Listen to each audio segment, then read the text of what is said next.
Hey Dad, hope you're doing well. You asked me the other night about this website and how to make changes and how to do stuff. So let me show you a couple things. Number one is, why don't you just go to the main ESPN website right there, and to go to the fantasy website, why don't you go here and click fantasy right there, and shouldn't have done that, but they have a drop down menu. And this, I think, is Fantasy Home, Fantasy Football, and you can get fantasy football information, which you probably won't care much about. Um, but then what I was going to say is just go over to our league here, and your team will be right there as long as you're logged in right there. So you need to make sure you're logged in. I think in order to get into the league, you had to sign in and create an account and all that. So as long as you're logged in, then your team will be right there. So you can click that, and that's how you get to the main um, platform or website or whatever. So this is me. That's my menacing, dangerous-looking cat there, and that's that. So I'll show you a couple things. So basically, this is my team here, and I think I showed you the other night, but I think you were in a hurry to leave and do other things.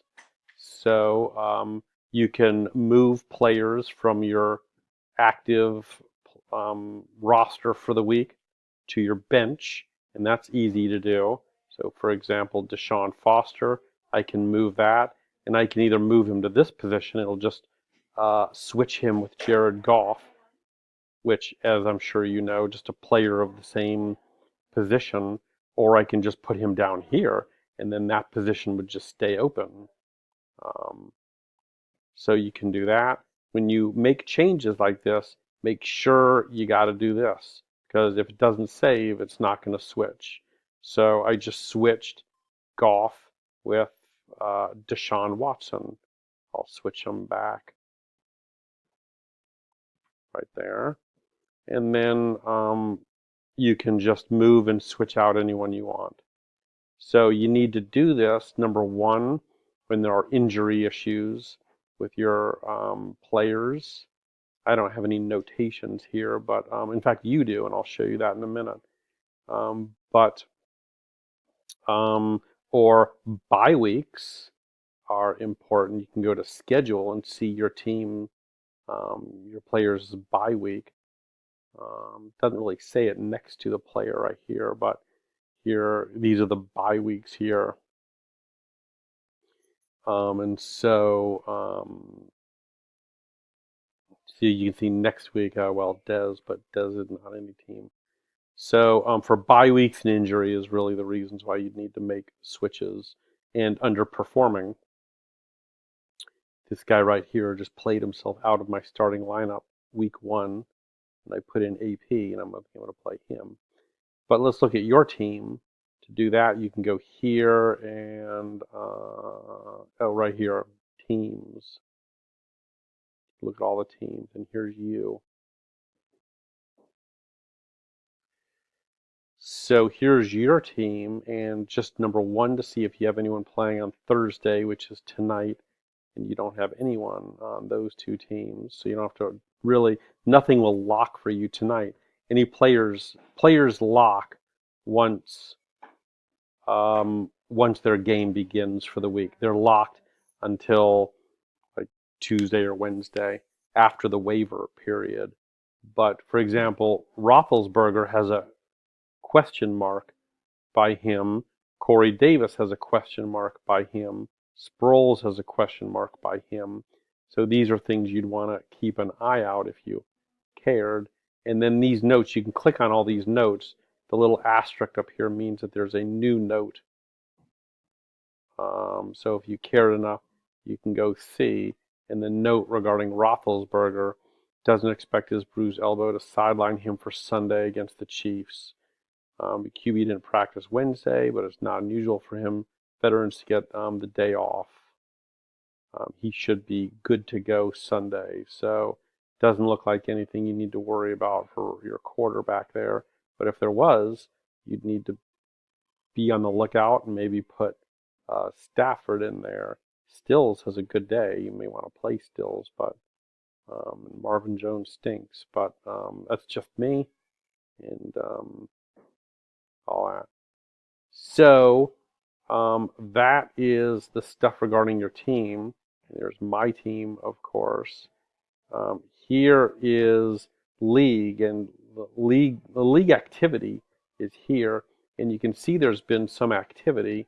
So there's the about the draft, but there are waivers. These times here are not really 4:30. We're not up. Lizzie's not up at 4:30. Steve, Ellie, that's me, Smelly Cat. See, we're not up at 4:30 in the morning doing these. These are simply when waivers process or claims process. But so there are. So this is the activity since our draft. Lizzie added this guy. He's Le'Veon Bell's backup, and here adds and drops, and so you can do that and all that activities here. Now, regarding players, you can look at the players and filter them in any number of ways. But for example, here are the avail. Let's say you want to look at you don't like Stafford. Say you don't like Stafford, and why would you after all? But say you want to switch out a player, or even if Roethlisberger's injury turns out to be something, you can go available QBs, and here are available QBs. They will be ordered by whatever this darkened or discolored column is, and you can switch that anytime you want. So let's say you just want a quarterback for a week and you want to see what ESPN, how the projections go. So the projection has Fitzpatrick, Tyrod Taylor there. And these are points accumulated for the season.